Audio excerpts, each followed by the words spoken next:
RCL 95,7 kami ada bersama Anda. Sahabat RCL, saat ini Mi Junandi dan juga kru yang bertugas. Kita hari ini alhamdulillah bisa bersilaturahmi lagi barengan tim RSUD Pelabuhan Ratu. Dan hari ini kita akan melaksanakan lagi talk show lintas SKPD bersama RSUD Pelabuhan Ratu dengan tema bagaimana memberi makan anak yang benar. Karena memang ini masih dalam rangka Hari Gizi Nasional 2024. Dan di sebelah kiri Mi sudah hadir, ini ada Dr. Ica, Dr. Holisa Nasution, ini dokter spesialis anak. Dan di sebelahnya tuh ada Mbak Endah Reka Dewi, ini selaku ahli media gizi ya, Mbak ya. Dan hari ini kita juga mau ngebahasnya tentang karena kan dalam rangka Hari Gizi Nasional. Biasanya kalau Hari Gizi Nasional itu identik dengan makanan-makanan apa yang harus dikonsumsi gitu kan ya, makanan yang baik untuk dikonsumsi oleh khususnya anak-anak, karena memang hari ini Mei menghadirkannya dokter anak. Dokter Ica dulu deh, dokter Ica, kalau hari gizi, kalau ada gizi dan juga anak biasanya, kalau sekarang-sekarang gitu ya, yang ada di pikiran masyarakat tuh pasti tentang stunting gitu kan ya dokter ya. Boleh dibahas sedikit nggak sih dok tentang stunting itu sendiri? Boleh dipakai dulu. Oke, terima kasih Mbak Mei dan seluruh pendengar RCL dan sahabat Instagramnya RSUD Pelabuhan Ratu. Selamat pagi, terima kasih atas kesempatannya. Nanti mungkin akan ditambahkan oleh Mbak Indah juga ya.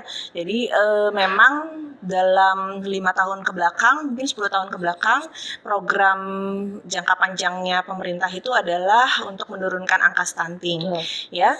Dan setiap hari gizi, ya kita akan diingatkan lagi dengan program percepatan penurunan angka stunting tersebut gitu. Kalau ditanya mengenai apa itu stunting, sebenarnya udah sering sekali ya, udah sering saya, tapi entah kenapa masih ada aja sih sebenarnya orang tua yang tidak mengerti apa itu stunting. Jadi prinsipnya stunting itu adalah bahasa jeleknya kita itu pendek ya. Kuntet, pendek, kuntet gitu loh. Itu arti kalau diterjemahkan itu bahasa Inggris, stunting ke bahasa Indonesia pendek. Tapi terminologi, maksudnya pengertian yang lebih dalamnya adalah tentu saja pendeknya itu harus berdasarkan kurva standar. Jadi dia di bawah -2 standar deviasi kurvanya WHO, dan itu terkait dengan masalah nutrisi sama penyakit kronik. Jadi kadang ada pendek yang memang udah bawaan atau ada penyakit bawaan yang terkait misalnya hormon atau penyakit metabolik yang tidak terkait nutrisi atau penyakit infeksi yang kronik, itu tidak termasuk dalam stunting. Gitu. Berarti memang pengaruhnya dari apa berarti kalau stunting? Karena kan memang posisinya ada standar sebenarnya ya, ada standarnya yang bisa dinilai kalau anak ini stunting atau enggak. Tapi si faktor dari stunting ini berarti bukan genetik kan? Bukan. Jadi memang kalau pendek secara keseluruhan namanya stunted ya, STUNTED tulisannya. Tapi kalau misalnya stunting itu artinya dia pengaruhnya 2, nutrisi sama penyakit infeksi kronik. Jadi kalau misalnya ada anak pendek terjaring di FKTP 1 ya, kayak puskesmas, posyandu. Nah itu harus dievaluasi lagi mungkin oleh dokter puskesmasnya dulu sementara ini teh beneran karena masalah nutrisi atau masalah infeksi kronis yang tidak terselesaikan atau bukan gitu. Jadi memang sepertinya angka stunting kita tinggi, padahal ya itu tadi banyak yang pendek karena faktor genetik atau keturunan. Cuma memang faktor genetik atau keturunan itu kadang memang harus dipantau nih anak-anak pendek ini setelah pemberian makan yang baik, terus dilihat kecepatan tingginya. Nah itu baru bisa ketahuan mungkin setelah memang di atas 2 tahun bahwa ini teh karena stunted ya, jadi pendek yang karena kelainan atau karena penyakit genetik gitu. Berarti memang penilaian si stunting ini sendiri pun nggak dalam jangka waktu pendek gitu ya, bukan kayak penyakit flu diperiksa, oh ini penyakitnya enggak, berarti ya ada prosesnya gitu kan. Betul. Mau misalnya nih sebenarnya yang paling penting dalam masalah stunting ini adalah pencegahan ya. Betul. Dan nanti mungkin sama Mbak Endo juga akan jelaskan lebih lanjut pencegahan stunting itu sekarang kalau di Sukabumi gebrak ya namanya ya Mbak, gebrak stunting gitu. Jadi maksudnya bukan hanya dari kalau sudah stunting diobatin, nggak bisa, karena itu tuh masalahnya sangat kompleks ya. Kenapa orang bisa nggak makan atau nutrisinya nggak bagus? Itu kan banyak faktor ya. Betul. Mulai dari ibunya nggak ngerti cara ngasih makan, Betul. atau nggak punya duit untuk ngasih makan yang bagus gitu ya, berkualitas. Banyaklah masalahnya. Jadi masalah Pak RT juga, masalah kader, masalah banyaklah multisektor memang. Makanya yang menjadi penanggung jawab stunting di setiap kabupaten itu langsung wakil bupati langsung yang bertanggung jawab, dan semua sektor yang terkait bukan hanya kesehatan itu memang harus mencegah stunting ini. Nah, kalau sudah terjadi stunting pun bisa nggak dok, begitu anak datang dibilang stunting? Bisa, memang ada caranya ya. Misalnya dia berat badan dia, maksudnya tinggi badan sekarang itu dia lebih rendah daripada usianya dan lebih rendah dari usia seharusnya dia gitu ya. Usia seharusnya, maksud saya gini, misalnya ada anak yang berat badannya tinggi badan jadi gini, anak yang datang ke kita umur 1 tahun, kadang-kadang tinggi badannya itu ternyata sesuainya 7 bulan. Berat badannya lebih pendek lagi, lebih rendah lagi, tapi si badan yang rendah, berat badan yang lebih rendah itu mengikuti tinggi badan yang lebih rendah. Nah, kalau sudah terpenuhi kriteria itu, maka itu yang disebut dengan stunting. Jadi bisa aja anak 1 tahun tapi beratnya cuma 6 kilo gitu ya, dengan tinggi badan yang juga udah tidak sesuai dengan anak 1 tahun.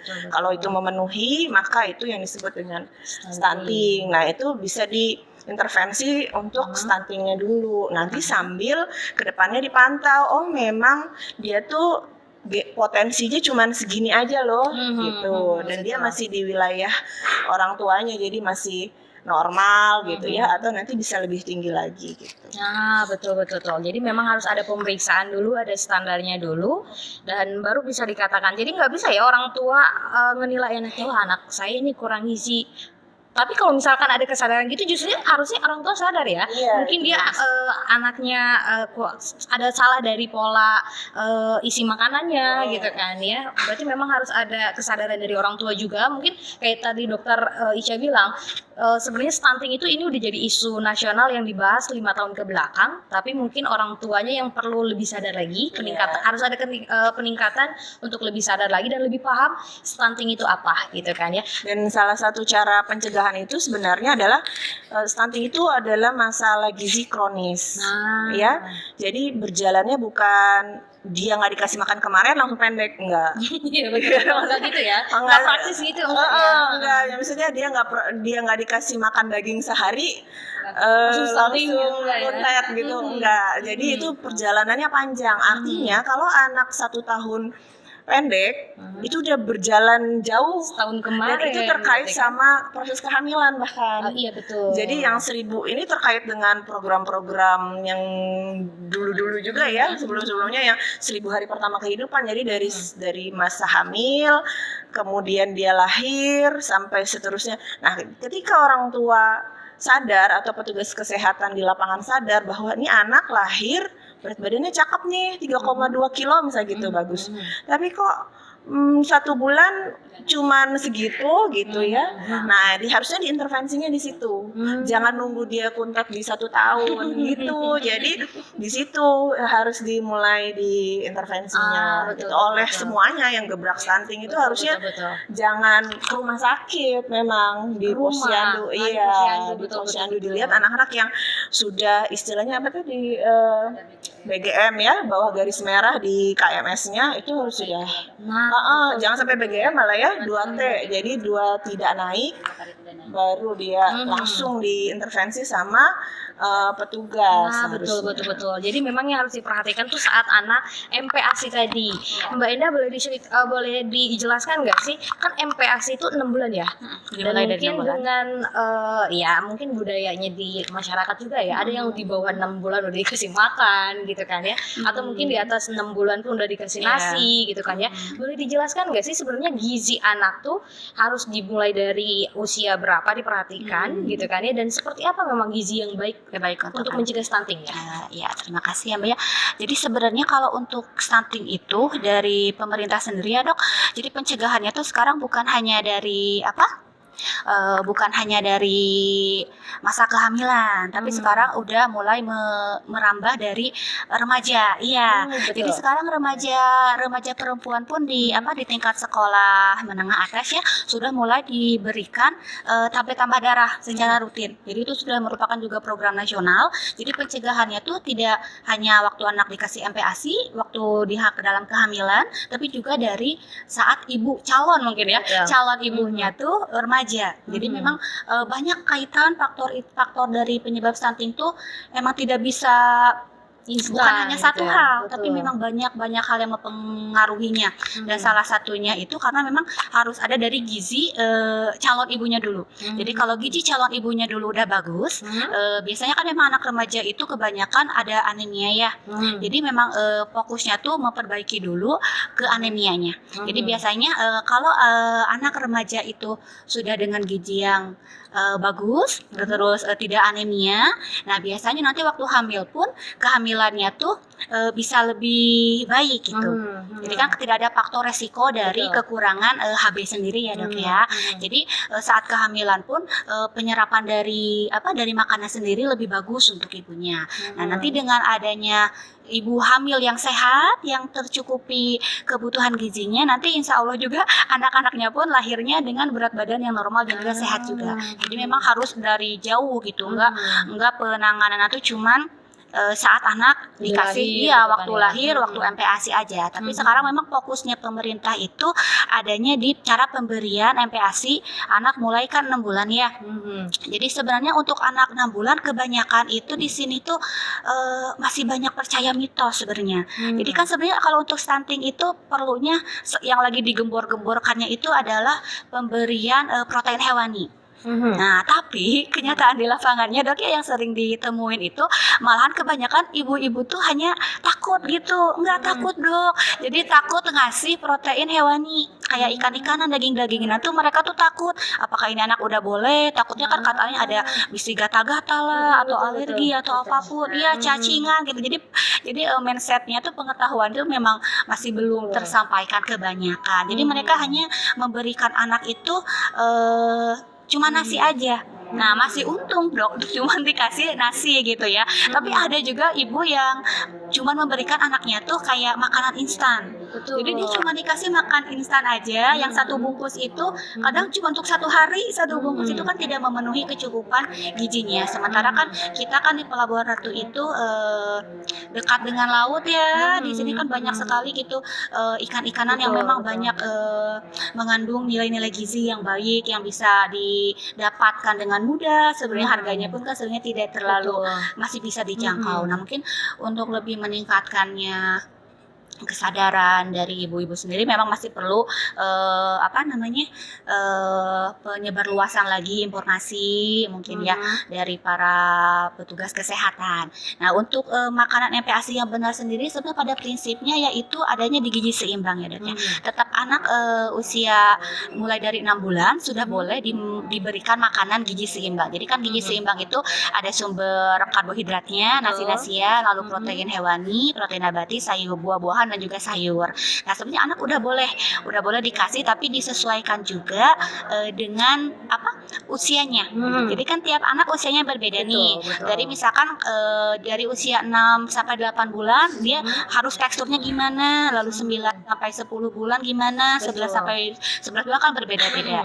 Jadi kalau untuk misalkan anak mulai nih udah lulus, bagusnya anak tuh memang harus ASI eksklusif ya Dok ya, sampai 6 bulan. Jadi salah satu penyebab faktor stunting kebanyakan itu karena tidak ASI eksklusif juga. Itu adalah salah satu faktor dari tidak stunting. Jadi usahakan anak harus ASI eksklusif sampai 6 bulan. Nah, setelah batas waktu 6 bulan, anak mulai belajar untuk makan. Jadi MPASI itu bisa dibilang sebagai proses belajar makan anak. Jadi anak ketika 6 bulan dia tuh sudah siap untuk makan. Nah, ada beberapa prinsip MPASI. Yang pertama adalah kayak tepat waktu. Jadi kalau tepat waktu itu kita pemberiannya yang tadi. Jadi anak tuh diberikan waktunya tuh tepat sesuai dengan usianya. Betul. Nah, terus yang kedua harus adekuat. Jadi adekuat itu sendiri dalam artian si makanan itu kan karena anak tuh kebutuhan, maksudnya bukan kebutuhan ya, cara daya penerimaan makannya tuh belum Iya, banyak. betul, Nah, betul. makanya kita harus bisa memberikan makanan yang istilahnya tuh sedikit, bisa dimakan semua, bisa masuk semua oleh anak, tapi nilai gizinya bagus, cukup. Nah, Betul, itu yang betul. kedua adekuat. Lalu yang ketiga harus bersih dan juga higienis, karena kan mempengaruhi sekali ya kalau Betul, kebersihannya kurang, nanti bisa menyebabkan anak-anak mudah sakit ya dok ya, kayak kalau anak sakit kan ada diare, iya dia turun lagi cepat. Kalau anak sakit pasti berat badannya nggak mau makan, pasti berat badan turun, juga penyerapan gizinya pun pasti terganggu kan. Lalu yang terakhir itu harus responsif. Nah, jadi dalam hal ini kalau responsif itu kita sebagai, bukan kita ya, ibu sebenarnya. Ibu tuh harus bisa melihat nih si anak itu karakternya gimana.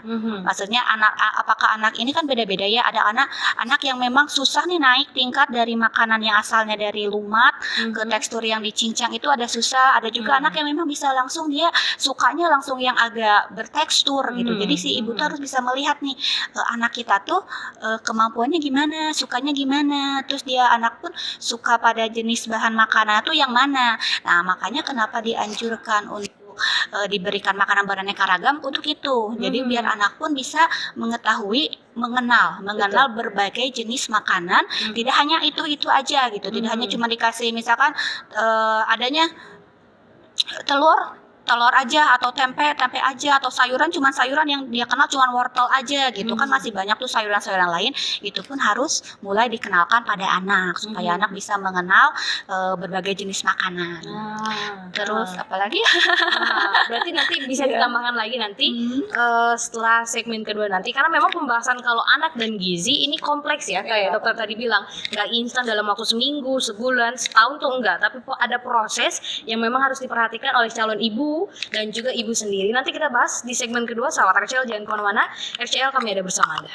RCL 95,7 kami ada bersama Anda. Sahabat RCL, kita lanjutkan kembali pembahasan kita dengan tim RSUD Pelabuhan Ratu. Ada Dr. Holisah atau Dr. Ica aja katanya. Yang dipanggilnya Dr. Ica biar simple ya. Dr. Ica, dokter spesialis anak, dan juga ada Mbak Endah Reka Dewi, ini selaku ahli media gizi dari RSUD Pelabuhan Ratu. Dan hari ini pembahasan kita masih terkait dengan bagaimana memberi makan anak yang benar. Karena memang masih dalam rangka Hari Gizi Nasional tahun 2024 ya, dokter ya. Tapi pertanyaannya, memang cara memberi makan anak yang benar itu seperti apa, dokter? Boleh dijelaskan? Ya, jadi Boleh dipakai? Oh iya, sebelum panjang lebar, itu sebenarnya Mbak Ena udah menjelaskan ya kriteria MPASI. Jadi pokoknya ibu-ibu, bapak-bapak juga nih harus yang cuma cari uang doang ya, cari duitnya, tapi harus yang ngerti istrinya belanja apa, Betul. anaknya dimarahin sambil makan itu benar atau bukan gitu ya. Betul. Orang tua harus lebih tadi harus hafal tuh 4 poin dalam pemberian MPASI. Kalau saya ulang tadi, yang tepat waktu, nggak boleh dicepet-cepetin, nggak boleh dilama-lamain, 6 bulan tank. Tapi itu juga ada kriteria untuk anak-anak tertentu ya. Terus juga harus adekuat, jumlah baik kualitas maupun kuantitasnya harus cukup. Yang cukup itu apa? Nanti mungkin bisa kita tanyakan lagi ke Mbak Endah. Terus nomor 3, aman. Ini pelajaran tentang food safety, food security itu panjang. Bagaimana cara nyimpen daging, ikan, abis belanja teh dikumahakeun gitu ya. Jadi, nah itu babnya beda lagi tuh. Tapi intinya adalah harus aman, higienis gitu. Yang keempat, cara memberi makannya yang benar. Yang tadi sudah dijelaskan sama Mbak Enda, di-spill sedikit itu mengenai responsive feeding.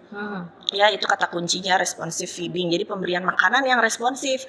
Enggak lawannya responsif itu 2. Satu yang otoriter, terus makan. Iya, betul. Dirujuk-rujuk sampai ibunya nyiapin makan aja, bunyi sendok aja anaknya udah nangis ya, saking digituin ya. Nomor 2, yang lawannya responsif adalah justru pembiaran. Ya udah nggak mau makan, nggak mau makan sudah ya. Ini pasti ibu-ibu zaman sekarang akan dimarahin sama neneknya, nggak boleh begitu cara ngasih makan anak gitu ya. Padahal nenek-nenek juga harus belajar lagi nih apa yang disebut dengan responsive feeding. Nah, cara memberi makan yang benar, tapi harus digarisbawahi oleh Bapak Ibu sekalian bahwa ini proses pendidikan. Jadi kalau anaknya jadi pinter makan sama berat badannya naik, itu teh bonus. Betul. Ya, jadi ini proses pendidikan. Ibarat kata kalau kita dari nggak bisa merangkak jadi jalan itu lama kan, Mbak? Setahun baru bisa jalan. Kita belajar matematika bisa pembagian perkalian emang langsung loncat. Kan harus dari penjumlahan dulu. Itu pun penjumlahannya harus yang konkret dulu ya. Maksudnya jeruk, ini jeruk 1 tambah 1 jadi berapa gitu kan ya. Nggak yang pakai angka, itu kan lama. Jadi proses dianggap dalam 2 tahun atau 2 tahun awal kehidupan itu belajar makannya. Jadi nanti memupuk anak tuh bisa makan setelah itu gitu. Yakinlah suatu saat nanti ibu bapak baru melihat, oh ini tuh bekal waktu saya kasih 2 tahun awal. Jadi jangan merasa kecil hati. Saya sering ke ibu-ibu tuh ya, memang sih banyak ya rules di dalam responsive feeding itu, ada istilahnya food rules atau peraturan makan. Kadang-kadang ibu-ibu kalau mau curi-curi nggak mengikuti peraturan itu, sok aja boleh disesuaikan dengan keadaan rumah. Tapi tetap orang tua harus tahu patokan-patokannya dan mengikuti itu ya, namanya belajar ya. Cara penjumlahan kita harus tahu step-stepnya dulu kan, cara pengurangan harus tahu step-stepnya dulu, nggak boleh asal aja. Tapi nanti kalau dalam pengembangannya kita punya cara sendiri, cara cepat ya, silahkan gitu. Tapi intinya yang tadi itu tidak boleh dilanggar. Nah, dalam pemberian makan yang benar itu harus terkait sama jadwal, prosedur ya, sama lingkungan. Gitu. Jadi anak itu harus dibuatkan jadwal makan. Itu dan penting itu juga ya. harus konsisten. Ini betul, pemberian makan yang benar pada anak itu pasti sekeluarga itu jadi disiplin. Betul. Kan kita makan bareng. Bareng. Dan itu tadi responsive feeding itu adalah makan bareng sebenarnya. Di budaya kita Botram itu bagus gitu diterapkan. Jadi makan bareng antara ayah tuh berangkat kerja jangan berangkat aja, ajak dulu anaknya sarapan. Betul. Kakaknya sekolah jangan dibiarin berangkat sekolah aja. Itu tuh kan masalah kesehatan juga nanti kan, kakaknya nggak makan, anak-anak SD jadi kurang gizinya juga. Wah, itu sebenarnya memperbaiki makan anak yang di bawah 2 tahun itu mempengaruhi kebiasaan makan seluruh keluarga. Seluruh keluarga. Satu jadwal. Nah, ya itu bertahap ya. Misalnya 6 bulan sampai 9 bulan itu makan boleh 2 kali dulu. Lama-lama harus dinaikin jadi 3 kali. Makan pagi, siang, malam itu adalah benar, harus seperti itu. Terus ada waktu makan cemilannya. ASI di mana, Dok? ASI kalau masih di bawah 2 tahun atau di bawah, apalagi di bawah setahun ya, itu masih sesuka anaknya. Tapi kan harus diperhatikan bahwa anak itu kalau sudah ASI dia akan kenyang. Jadi kalau sudah mau waktu makan jangan dikasih ASI gitu. Jadi udah keburu kenyang. Nah, penjadwalan seperti itu harus konsisten ibunya, nggak boleh ini 1 jam lagi neneknya mau makan, ini neneknya ngasih kue gitu ya, beliin kue, boleh nggak ya ini? Ya jangan, atau sebentar lagi mau makan dijamin nggak akan mau makan gitu. Dan harus taat neneknya, membantu di rumah. Betul. Ayahnya, oh ini mau makan, nanti dia diumpetin dulu makanan cemilannya jam berapa mah, jam 3, oke, nanti jam 3 kita keluarin. Pas makan siang ya makan dulu, jadi anaknya ngerti jam 1 atau habis zuhur begitu azan, mungkin banyak lah ya disesuaikan dengan keadaan di keluarga. Mau diajarin sholatnya dulu baru habis itu makan. Nah, disitulah tepatnya. Itu tadi yang saya bilang proses pendidikan. Terus dibuatin jadwal plus cemilannya di situ. Terus makan itu tidak boleh lama-lama. Nggak boleh. Kalau anak itu ya sampai umur 2 tahun, atensinya 5 menit aja itu udah bagus. Maksud saya dalam sehari-hari ya, kita nyuruh dia gambar. Kalau anak yang punya atensi di atas 5 menit itu lebih baik daripada, tapi bukan berarti anak yang di bawah 5 menit itu nggak baik ya, tapi itu udah bagus sekali gitu. Jadi kalau dia sudah terdistraksi dengan hal-hal lain, ya sudah harus tahu, oh kamu makan tidak habis, kebanyakan main, udah ya, nanti lagi kita makan ya, gitu. Nggak perlu pakai marah-marah. Nah, betul. Bisa dikasih dengan bahasa yang halus Ya, dan juga tegas dimengerti yang ya. penting. Kita memang harus tegas kan. Kita mengajarkan anak dalam segala hal lah, baik mau kita ajarin untuk disiplin yang lain-lain juga, bukan marah tapi kita tegas. Kamu makannya udahan, nanti lagi berarti makan lagi nanti cemilan jam 10. Jam 2 itu sekalian ngajarin anak angka loh, sekalian. Betul. Terus abis itu jadwal tuh nggak boleh makan lama-lama. Kemudian lingkungan. Nah sekarang trennya adalah ngasih makan sambil ngasih handphone ya, ngasih gadget ya, main gitu ya di bawah keliling kampung, keliling komplek digendong, terus ayam. Oh iya betul. Kena catok ayam habis itu karena ke mulut anaknya lagi gitu ya. Memang itu terkait lagi sama tadi, makanya masalah stunting itu multisektor ya. Kenapa rumah tuh harus ada ventilasi yang bagus, bersih, biar anaknya betah, nyaman makan di rumahnya gitu. Ya mungkin sumpek di rumah nggak ada pintu jendela kebuka, mataharinya nggak masuk udaranya. Jadi pengennya di luar anaknya, atau lebih enak makan di restoran, ya kan? Karena restoran jendelanya gede-gede, ya kan? Betul. Anaknya juga enak gitu ya. Sekali-sekali pengen ganti suasana, kadang kalau istilah GTM ya, anak-anak tuh gerakan tutup mulut. Bolehlah kita hari ini pengen makan di rumahnya Ono si temen tetangga makan bareng, tapi di jam makannya dia gitu, ya kan? Itu juga memberi pengaruh sehat ke tetangganya kan. Tapi intinya lingkungan itu maksudnya di sini adalah makan dengan lingkungan yang baik, dan dia harus fokus sama makan. Dia harus ngerti bahwa perutnya lapar, dimasukin makanan ke dalam mulut, kenyang. Proses betul, itu ya, kalau dia sambil nonton habis sih makanannya ya. Tapi dia nggak ada respon kenyangnya, nggak ada. Terus dia nggak ngerti yang bikin dia kenyang itu apa. Ini tuh rasa wortel, ini tuh rasa daging tuh susah dikunyahnya, ini tuh rasa semuanya itu dia nggak belajar jadinya. Betul.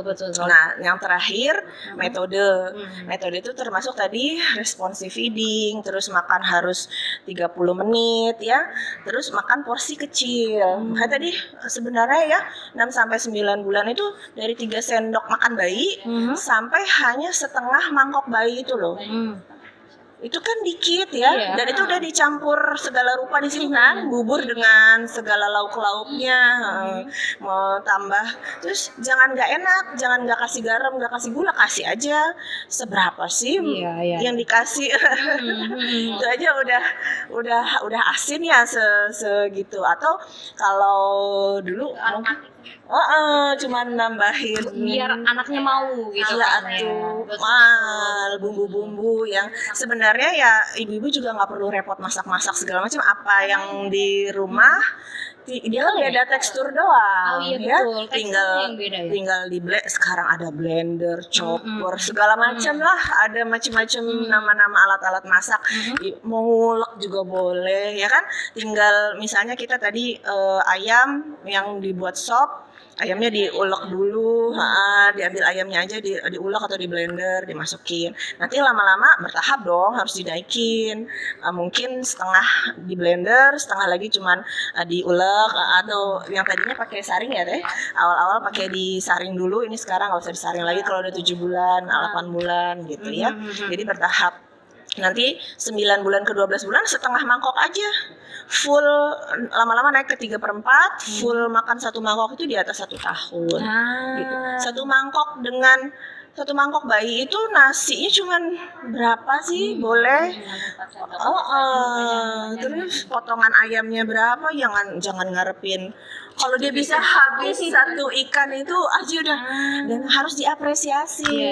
Setiap anak makan gak habis dimarahin, tapi kalau dia habis tidak diapresiasi. Tapi sedikit pun nggak apa-apa karena dia makan 2-3 sendok.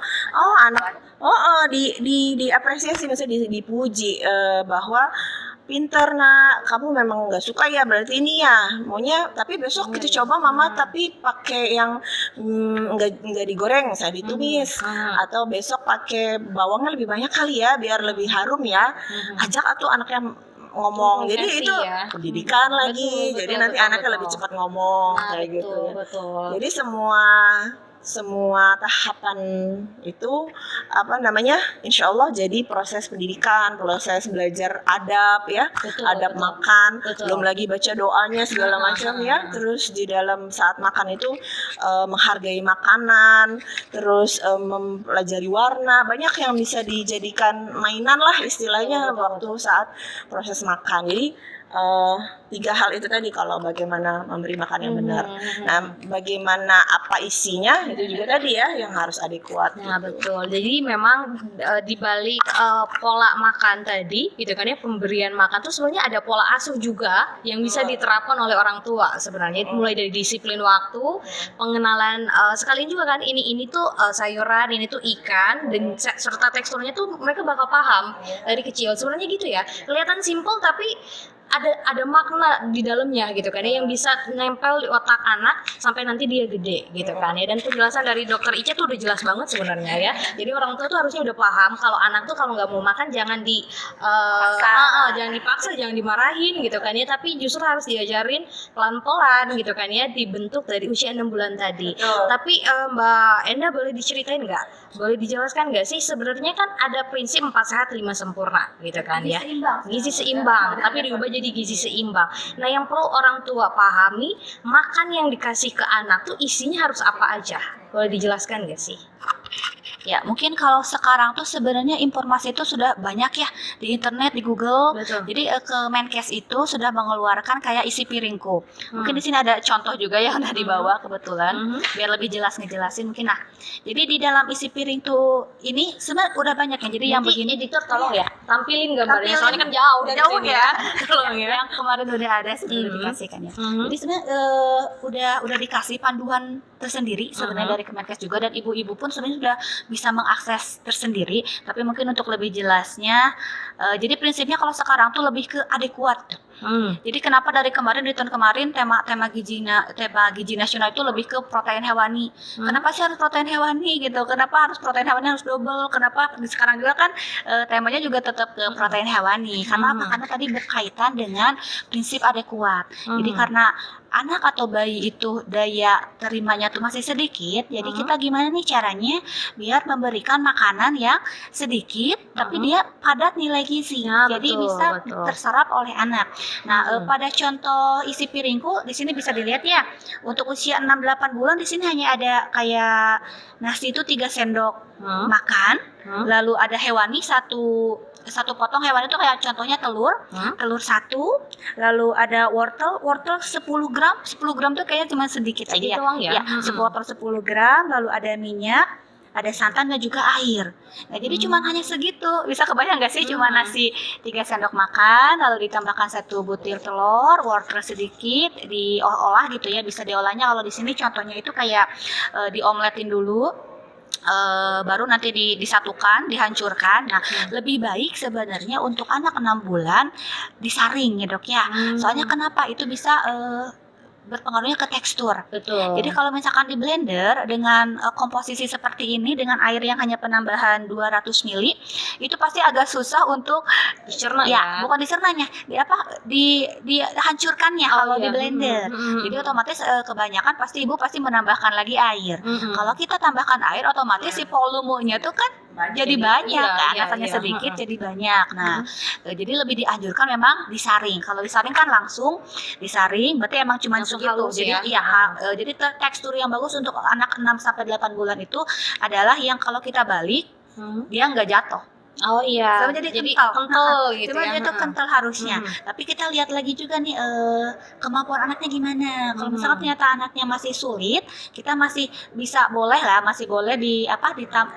diturunkan lagi sedikit, enggak kental-kental banget, enggak usah maksain harus ini katanya harus kentalnya gitu. Tapi ternyata anak kita nggak mampu gitu, ya udah kita turunkan sedikit, agak dicairin, boleh. Tapi nanti kita harus balik lagi ke prinsip. Betul. Jadi harus balik lagi ke yang kental, yang sebenarnya gitu kan. betul. Nanti insya Allah anak pun kalau mulai bisa belajar anak pasti bisa ngikuti. Nah betul, jadi memang standar pun harus disesuaikan dengan kondisi Iya, anaknya, kondisi jangan anak. maksa Jangan gitu kan maksa. ya. Kadang kan kalau orang tua udah tahu standarnya segini, jadi dia ngikutin standar gitu kan, dia idealis nggak, gitu. betul, nggak inget, nggak sadar ke posisi anaknya gitu kan ya. Ya, itu untuk usia 6 sampai 8 bulan. Nah, tadi yang 3 sendok makan ini panduan isi piringku ini untuk 1 hari. Jadi 1 hari itu anak tuh membuat iya, jadi sekitar 1 sendok makan. Jadi kita ibu-ibu bisa bikin bisa dicari ya nanti di Google atau langsung ke website Kemenkesnya ada di situ tentang isi piringku untuk anak usia 6 sampai 8 bulan tuh 3 sendok makan, 1 butir telur, sayuran sama air itu tuh untuk 1 hari makan. Nah betul. Nah, itu tuh rata-rata kalorinya tuh sekitar 200 kalori. Jadi anak tuh untuk 1 hari masih cukup untuk 200 kalori, untuk sisanya kalorinya tuh dari ASI. Ya biasanya untuk kalorinya sendiri anak usia 6 sampai 1 tahun membutuhkan kira-kira 800 kalori. Nah, Jadi betul. ya sisanya kalori itu dari ASI-nya yang masih segandak untuk usia 6 sampai 8 ya. Nah, jadi menu ini tuh bisa dibagi 3 ataupun 2 ya, Dok ya, tergantung pada kemampuan anak. Bisa kita dari awal-awal mungkin 2 kali atau 2 ya. 2 langsung 3 gitu. Jadi kita bisa masak nih 1 kali, lalu kita boleh ya, Dok, masih boleh disimpan di kulkas, tapi harus di wadah yang tertutup. Jadi biar repot, Cinabo itu kan kita masaknya cuma sedikit nih. Kalau untuk 2 atau 3 kali masak sedikit Kagok itu ya? kagok. Nah, kita jadi boleh gitu. Kita bikin 1 menu sesuai dengan isi piringku. Kita bagi 2 atau 3, disimpan di kulkas. Itu tapi untuk 1 hari ya. Jadi nggak boleh untuk berhari-hari. Jadi cuma boleh 1 hari. Nanti ketika jam makan anak, kita bisa keluarkan, kita hangatkan lagi. Jadi itu betul, boleh untuk mempermudah ibu, enggak tiap kali makan anak harus masak. Jadi ibu bisa betul. 1 kali aja masaknya. Betul. Masaknya gitu. sekali disimpan, ya sama kayak orang dewasa Iya, lah ya, sama gitu kayak kan, orang masak dewasa. sekali disimpan, nanti bisa dimakan lagi Iya, gitu dimakan kan ya. lagi. Dan memang yang harus digarisbawahi oleh dipahami sama ibu-ibu, guna handphone tuh harus benar-benar digunakan dengan baik, gitu Banyak kan ya. informasi Jadi internet kayak Dokter Ica tadi bilang, kayaknya akses internet sekarang tuh nggak terlalu sulit, gitu kan ya. Bahkan di desa-desa pun kayaknya akses internet udah mulai gampang, gitu kan ya. Tinggal di searching, sering-sering baca, betul ya. Karena jadi orang tua tuh harus literasinya juga harus bagus, gitu kan ya. Bacanya tuh harus rajin, gitu kan ya. Wah, luar biasa. Jadi kayaknya kalau pembahasan hari ini, kayaknya kalau ngobrol lebih panjang lagi, kayaknya memang seru ya. Karena memang ini juga pembahasannya bukan pembahasan yang simple, gitu kan ya, tapi karena pembahasannya tentang manusia, gitu kan ya. Manusia yang nanti yang bakal tumbuh jadi orang dewasa, gitu kan ya. Kayaknya pembahasan hari ini harus sampai sini nggak apa-apa ya, Dokter ya. Tapi kalau pengen dijadwalkan lagi boleh lah. Boleh ya. Nanti next jadwal boleh lah ya. Jadi sebelum itu tuh pembahasan kita hari ini, Dokter ada yang mau disampaikan nggak untuk masyarakat khususnya ibu-ibu terkait dengan Hari Gizi Nasional khususnya? Ya, terima kasih atas kesempatannya hari ini. Tadi sudah lengkap ya pembahasan mengenai bagaimana memberi makan anak yang benar, dan saya hanya menambahkan sedikit saja bahwa ibu itu yang bertanggung jawab di keluarga. Jadi memang harus belajar terus. Bahkan sebelum menikah pun, sebelum punya anak tuh harus sudah punya persediaan ilmu dulu gitu. Ya, jadi begitu hamil apa yang harus dilakukan, bagaimana supaya ASI sukses. Oh, ternyata ASI sukses itu harus ngajak-ngajak mertua dan harus ngajak suami, beli buku, kasih sama-sama baca ya. Apalagi menurut saya zaman sekarang laki itu tidak seperti zaman dulu yang tidak mau tahu sama sekali urusan rumah ya. Cukup aware untuk ikut mengurus anak gitu ya. Jadi kita sama-sama belajar. Oh, ternyata kontribusi ayah dan ibu itu sama besarnya dalam pendidikan anak. Nah, dan ibunya harus belajar terus gitu. Jangan kira saya punya anak juga saya udah tahu segalanya. Enggak, tetap harus belajar. Oh, dan dalam pemberian ASI banyak masalahnya, pemberian MPASI lagi lebih banyak lagi masalahnya. Dengan kita punya ilmu, kita lebih sabar dalam menghadapi berbagai masalah-masalah. Nah, kalau ternyata mentok udah belajar sendiri tapi tidak paham, nggak ngerti, jangan nanya ke yang nggak ngerti. Jadi tanya ke banyak sekali kader, iya mulai dari kader dulu, abis dari kader bidan ya, Iya, sekarang di puskesmas itu dokter kalau di Kabupaten Sukabumi semuanya ada dokternya. Bahkan lebih dari satu. Ada petugas gizi juga, ada perawat. Yang kalau misalnya satu jangan puas, sumbernya harus yang 2 atau 3. Sekarang banyak sekali konsultasi online ya, banyak aplikasi. Contohnya kalau di punyanya Ida itu ada Primaku, ibu-ibu bisa lihat sendiri. Kadang-kadang lagi nih Mbak Mei, ternyata ibu-ibu khawatir anaknya nggak mau makan tapi berat badan baik, tinggi badan baik. Jadi ngapain khawatir? Iya, jadi terlalu insecure gitu. Jadi buang kekhawatiran-khawatiran nggak penting itu untuk hal yang lebih penting gitu ya. Betul. Jadi itu tadi setelah udah dikasih makan, anak kita dipantau yang saya kasih makan udah benar atau belum dengan cara itu gunanya ke posyandu setiap bulan itu pakai aplikasi Primaku, boleh masukin berat badan, tinggi badan. Oh anak saya masih gizi baik. Oh anak saya kenaikan berat badannya kurang. Tadi tanya Bu Bidan saya harus apa? Kurang puas jawabannya naik banding. Harus yang paling biar akurat rese, gitu. iya, yang paling rese nanya ke para petugas kesehatan. Itu ilmu mereka sayang kalau dibiarin Betul, aja. betul, Harus betul. dicuri. Biar ada fungsinya juga. Ya harus belajar terus. Pokoknya Betul. ibu-ibu semuanya, bapak-bapak juga. Betul. Ya. Dari Mbak Ina boleh ditambahkan?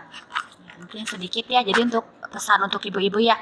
Jadi kalau untuk pesan untuk ibu, mungkin ibu-ibu mulai dari sekarang nih, ayo kita manfaatkan gitu apa yang ada di sekitar kita, apalagi untuk khusus untuk warga daerah Pelabuhan Ratu yang sangat kaya akan sumber daya alamnya. Kan banyak nih ikan-ikanan, terus hewani-hewani yang lain, seafood lainnya gitu. Boleh kita manfaatkan nih apa yang ada sekitar kita, yang kita bisa kasih untuk yang terbaik untuk anak. Jadi nggak usah seafood pun jangan berekspektasi yang harus kayak yang mahal-mahal kayak salmon, tuna gitu. Enggak, sebenarnya kalau seafood kayak biasa kayak jangilus, yang gitu juga itu sebenarnya masih bagus. Apapun itu masih boleh ya di anak. Jadi kita sekarang kan lebih fokusnya kepada protein hewani nih. Jadi usahakan kalau bisa anak harus diberi protein hewani. Double lebih bagus, tapi kalau tidak ada juga satu usahakan ada. Tapi kalau memang ternyata ekonomi sangat sulit ya, protein nabati pun sebenarnya tidak apa-apa. Yang penting kita harus berusaha memberikan yang terbaik untuk anak yang ada di sekitar kita. Jadi jangan terlalu berekspektasi tinggi bahwa yang bagus tuh ternyata makanan ini Mahal gitu ya. yang mahal-mahal gitu. Enggak, sebenarnya di sekitar kita pun telur juga yang termasuk bisa lebih terjangkau gitu kan, itu juga kaya dengan nilai gizi. Jadi manfaatkanlah ibu-ibu apapun sumber daya yang ada di sekitar kita untuk demi kesehatan anak kita sendiri. Ya. Karena memang apa yang dimakan oleh anak tuh tergantung orang tua ngasihnya seperti apa. Wah, luar biasa. Terima kasih ilmunya dokter dan juga Mbak Yenda. Pembahasan hari ini luar biasa. Soalnya kalau ngikutin keinginan pasti pengen lebih panjang ya, pengen lebih detail lagi. Karena memang pembahasannya tuh nggak bisa singkat gitu kan ya. Tapi mudah-mudahan nanti bisa diakses juga sosmednya RSUD ya Mbak Yenda ya. Nanti bisa di searching aja IG-nya, websitenya supaya tahu ilmu-ilmu yang bisa cari tahu apa yang bisa dikonsultasikan juga itu apa aja. Kalau gitu ada poli gizi. nah betul. Jadi kalau misalnya mau konsultasi untuk anak saya makannya sehari ini udah cukup atau belum Bu? Nah, gitu. betul. Itu bisa Untuk tanya-tanya dikonsultasikan. konsultasi bisa langsung ke ke rumah sakit RSUD Pelabuhan Ratu aja. Kalau gitu terima kasih dokter Mbak Yenda pembahasan hari ini. Mei Junani dan juga kru yang bertugas sahabat RCL, kami ada bersama Anda.